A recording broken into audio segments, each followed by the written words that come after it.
할렐루야. 8월 21일 토요일 아침입니다. 하나님의 말씀 앞에 나오신 모든 성도님들 주님의 이름으로 환영하고 축복합니다. 오늘도 주님의 말씀을 함께 묵상할 때 주님의 마음을 분별하여 알기 원합니다. 그래서 주님의 마음이 있는 그곳에 우리의 마음도 있기를 원하고, 주님께서 바라보고 안타까워하는 그곳에 우리의 기도와 눈물이 또한 있게 되기를 간절히 소원합니다. 우리 함께 조용한 기도 드리시면서 주님 앞에 나아가길 원합니다.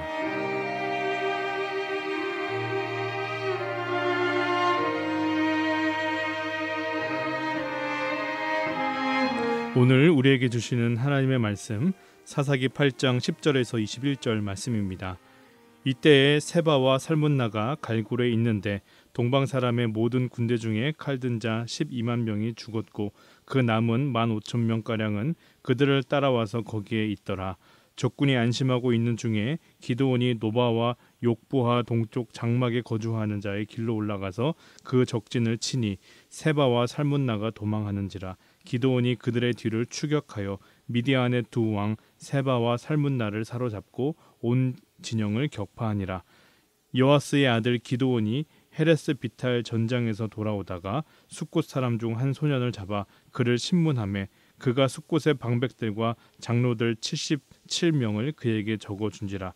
기드온이 숫곳 사람들에게 이르러 말하되 너희가 전에 나를 희롱하여 이르기를 세바와 살문나의 손이 지금 내 손 안에 있다는 거냐. 어찌 우리가 내 피곤한 사람들에게 떡을 주겠느냐 한 그 세바와 살문나를 보라 하고 그 성읍의 장로들을 붙잡아 들과시와 찔레로 숫곳 사람들을 징벌하고 분우엘의 망대를 헐며 그 성읍 사람들을 죽이니라. 이에 그가 세바와 살문나에게 말하되 너희가 다볼에서 죽인 자들은 어떠한 사람들이더냐 하니 대답하되 그들이 너와 같아서 하나같이 왕자들의 모습과 같더라 하니라. 그가 이르되 그들은 내 형제들이며 내 어머니의 아들들이라. 여호와께서 살아계심을 두고 맹세하노니 너희가 만일 그들을 살렸더라면 나도 너희를 죽이지 아니하였으리라 하고 그의 맏아들 여델에게 이르되 일어나 그들을 죽이라 하였으나 그 소년이 그의 칼을 빼지 못하였으니 이는 아직 어려서 두려움이 없더라. 세바와 살문나가 이르되 내가 일어나 우리를 치라. 사람이 어떠하면 그의 힘도 그러하니라 하니 기드온이 일어나 세바와 살문나를 죽이고 그들의 낙타목에 있던 초승달 장식들을 떼어서 가지니라. 아멘. 이 말씀은 살아계신 하나님의 말씀입니다. 오늘 본문에서는 압도적인 군사력의 차이에도 불구하고 미디안 연합군과에서 승리한 기드온과 300용사가 도망갔던 미디안 왕과 군사들을 끝까지 추격하여 그들을 완전히 소탕하고 결국 미디안의 왕 세나와 살문나를 잡아서 처형하게 되는 그 과정들이 기록되고 있습니다. 이스라엘 전투에서 패배한 미디안의 두 왕 세바와 살문나는 이스라엘 동편 산지를 지나서 동남쪽으로 한참을 내려와 갈골이라는 곳까지 도망쳤습니다. 그리고 이제 한숨을 돌렸습니다. 설마 이곳까지 기드온이 쫓아올까 꿈에도 몰랐기 때문입니다. 그래도 그때 함께 후퇴한 병사가 15,000명이 함께하고 있었습니다. 그래서 그들은 안심하고 그곳에서 쉼을 취하고 있었던 것입니다. 그러나 기드온은 그들을 끝까지 추격해 왔습니다. 그들이 쉬고 있을 때 급습하여서 남은 군사들을 격파하고 두 왕을 사로잡게 됩니다. 그리고는 기드온이 식량을 요청하였을 때 거절하였던 그 숫곳을 다시 찾아갑니다. 숫곳 사람들이 기드온의 요청을 거절했는데 그것은 미디안의 힘이 두려웠기 때문입니다. 기드온은 300명의 군사뿐이었습니다. 미디안이 분명 전투에서 패배한 것은 맞지만 다시 힘을 길러 침공하면 충분히 이길 수 있지 않은가. 만약에 지금 기드온에게 협력하면 그때 우리가 복수를 당할 것이 뻔한데 그 두려움에 그 숫곳 지도자들은 기드온의 요청을 거절한 것입니다. 그러나 기드온은 그것이 상처가 되었습니다. 분함이 일었습니다. 그리고 그 두 왕을 사로잡고 숫곳으로 가서 그 숫곳의 지도자들에게 그 왕들을 보이고 결국 그 지도자들을 처단합니다. 그는 이어서 분우엘 사람들에게도 찾아갑니다. 그리고 그곳에서는 더 참혹하게 복수하는데 그들의 망대를 파괴했고 성읍의 사람들을 가리지 않고 학살했던 것입니다. 분우엘 성읍은 이방 땅이 아닙니다. 동족들이 거주하는 이스라엘 사람들의 땅이었습니다. 그럼에도 불구하고 그는 복수로 포장된 악행들을 저질렀던 것입니다. 그리고 기드온은 미디안의 왕 세바와 살문나를 직접 처형함으로써 아주 씁쓸하게 미디안과의 전쟁을 마무리하게 됩니다.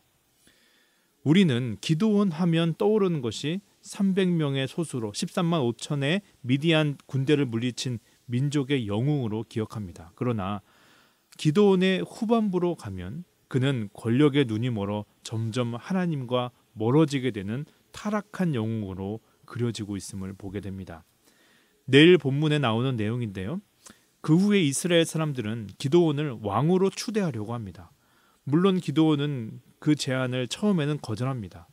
그런데 만약 주위에서 계속 부추겼다면 그는 아마도 왕이 되려고 했을 겁니다. 그런 흔적들이 그의 삶 속에서 나타나고 있습니다.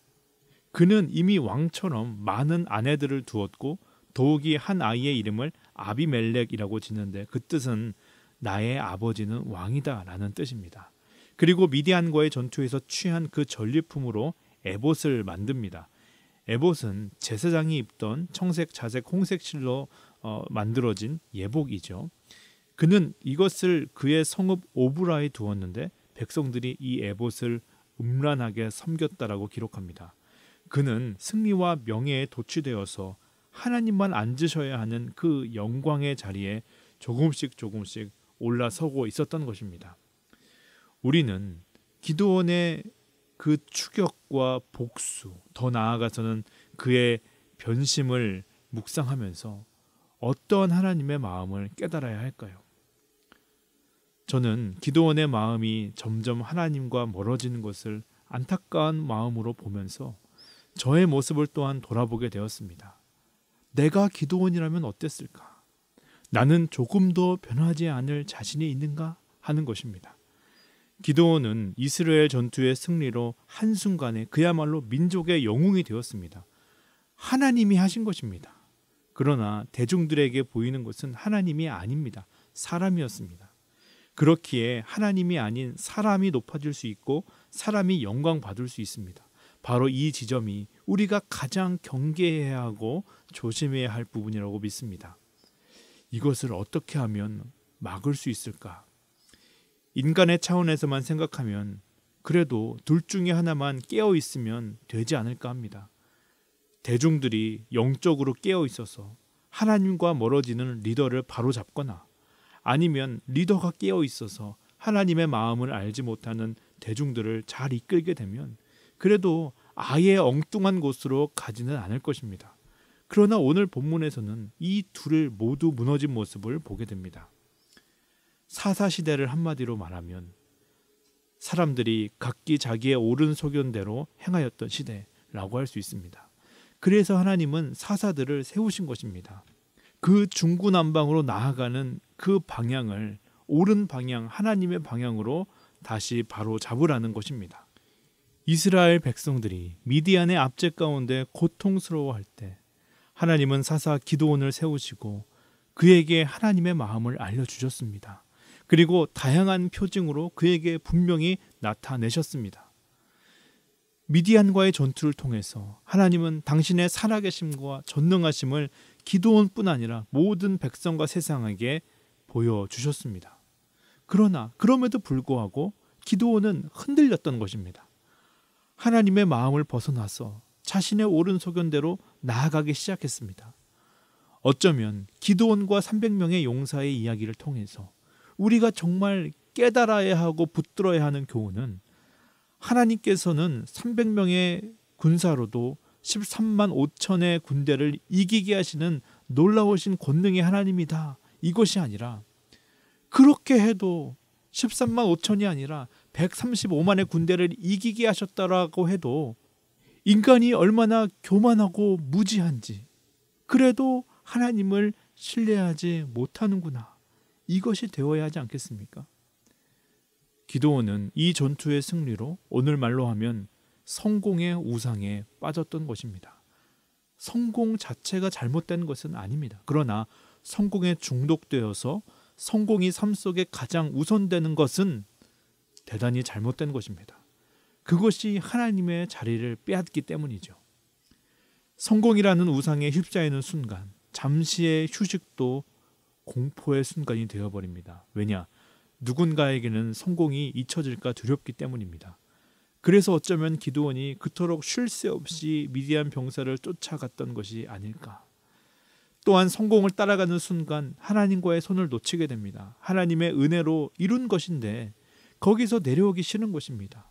그러니 그 성공을 유지하기 위해서는 하나님의 은혜가 아닌 이제는 나의 힘과 나의 능력을 의지할 수밖에 없는 것입니다. 그러니 하나님의 손을 놓게 되는 것입니다. 뿐만 아니라 성공이라는 우상에 사로잡히면 소중한 관계들도 희생시킵니다. 개인적인 감정이 아니라 모두를 위한 일이라고 변명할지 모르지만 생명의 주관자는 하나님임을 망각하는 결정입니다. 또한 하나님은 그렇게 공동체가 갈라지고 깨어지는 것을 결코 원하지 않습니다. 기드온이 숫것과 분노에서 사람들을 학살한 것은 그가 하나님과 멀어졌다는 피할 수 없는 증거입니다. 복음의 진리는 역설 속에서 잘 드러납니다. 하나님은 약한 자를 통해서 강한 자를 이기시고 미련한 것들을 택하셔서 지혜 있는 자들을 부끄럽게 하십니다. 그러나 이 반대가 있다는 것도 우리는 분명히 기억해야 합니다. 우리가 높아질 때는 가장 떨어지기 쉬운 때이기도 합니다. 가장 강할 때는 가장 잘 부러질 수 있는 때이기도 합니다. 성공과 승리의 이면에는 욕심과 교만의 유혹이 촘촘하게 도사리고 있다는 것을 우리는 깨달아야 합니다. 그렇기 때문에 열매는 그 결과로 증명될지 모르지만 믿음은 그 과정으로 증명되어야 하는 것입니다. 믿음은 한 번으로 끝나는 이례적인 사건이 결코 아닙니다. 완전한 거룩, 그 성화에 이를 때까지 한 걸음 한 걸음 꾸준하게 끊임없이 걸어가야 하는 그 여정이 믿음인 것입니다. 간절히 바라고 기도를 드립니다. 어쩌면 주님은 우리의 삶 속에서 기드온에게 보이셨던 것 이상으로 놀라운 일을 행하셨고 행하시고 계신지 모릅니다. 그래서 우리가 고백하는 찬양처럼 지금까지 지내온 것 주의 크신 은혜라, 정말 그렇습니다. 그러나 여러분, 그 사실을 정말로 분명히 하게 되시길 바랍니다. 하나님이 하신 것입니다. 모든 것이 하나님의 은혜로 된 것입니다. 하나님은 우리에게 한 방의 승리를 경험하게 하시고 이제 내가 줄 수 있는 것은 다 주었다. 이제 내 갈 길 가라. 이렇게 말씀하시지 않습니다. 주님은 우리와 늘 함께 계시길 원하십니다.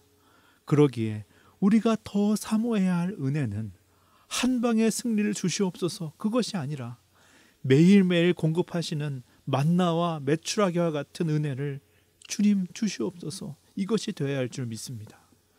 그렇게 한 걸음 한 걸음 꾸준히 주님 앞에 나아가게 될 때 주님은 우리와 함께 그 길을 걸으시며 그 인생을 성공한 인생이라 축복하실 줄 믿습니다. 오늘도 그 주님 앞에 변하지 않는 믿음으로 나아가시는 저와 여러분 되시기를 간절히 소원합니다. 우리 함께 주기도문 하시겠습니다. 하늘에 계신 우리 아버지여, 이름이 거룩히 여김을 받으시오며 나라의 임하옵시며 뜻이 하늘에서 이루어진 것 같이 땅에서도 이루어지이다. 오늘날 우리에게 일용할 양식을 주옵시고 우리가 우리에게 죄 지은 자를 사하여 준 것 같이 우리의 죄를 사하여 주옵시고 우리를 시험에 들게 하지 마옵시며 다만 악에서 구하옵소서. 대개 나라와 권세와 영광이 아버지께 영원히 있사옵나이다. 아멘. 오늘 이렇게 기도하며 하루를 열기 원합니다. 주님, 많은 사람들이 성공과 승리의 우상에 빠져서 각자의 옳은 소견대로 살아갑니다. 그러나 우리라고 다릅니까? 그 누구도 그 유혹과 우상 앞에 자신 있다고 말할 사람이 없습니다.